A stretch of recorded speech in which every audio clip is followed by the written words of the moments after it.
Hier soir, j'ai assisté à une célébration de la fête de Hanouka, organisée par les Chabad, Lubavitch, à la place de la Sorbonne. C'est assez impressionnant. Ce qui m'a surtout impressionné, c'est le fait que les hommes et les femmes étaient totalement séparés. Ils vivaient sur un plan complètement différent. D'un côté, les hommes dansaient entre eux, et pas avec les femmes.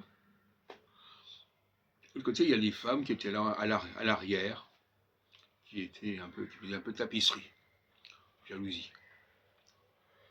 Et cette séparation très nette, très spontanée entre les hommes et les femmes, chez les Lubavitch, qui n'est pas du tout la même que au mouvement juif libéral, où alors là, les gens sont ensemble, se mélangent, se croisent, il n'y a aucune différence.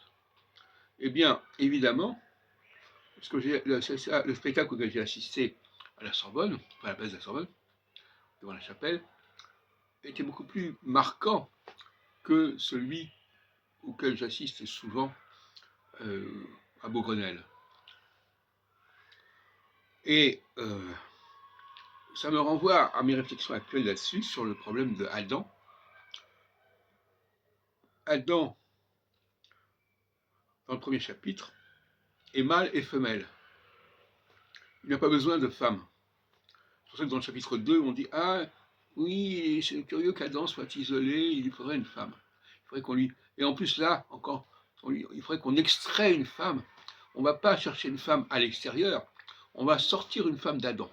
C'est ce qui est indiqué au chapitre 2 de la Genèse. C'est déjà aussi quelque chose de complexe. Alors si on va au chapitre 5, c'est encore plus compliqué, parce qu'il est indiqué que de la même façon que Elohim créa, bara, Adam à son image, eh bien il est indiqué que Adam créa ses enfants, et 7, parce qu'on ne parle pas ni de Caïn ni d'Abel dans le chapitre 5, ça a été rajouté par la suite. Adam créa 7 à son image, avec les mêmes expressions que pour le chapitre 1er concernant Elohim qui créa Adam à son image.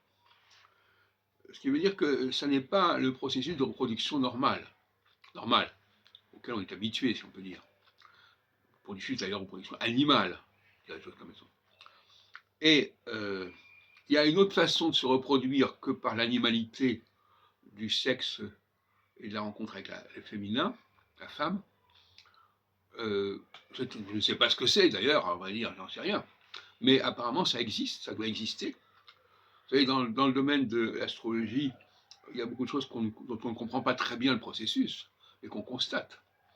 Alors effectivement, Adam a peut-être un mode de reproduction, et les Adamites ont peut-être un mode de reproduction qui ne passe pas par la femme. Moi, en ce qui me concerne, effectivement, je n'ai jamais engendré d'enfant. Mais peut-être que j'ai engendré des Adamites sans le savoir ou sans le vouloir, enfin peu importe.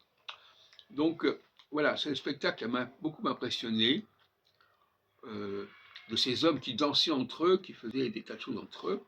Et puis les femmes, on ne les voyait pas, elles étaient à l'arrière, elles ne comptaient pas quasiment.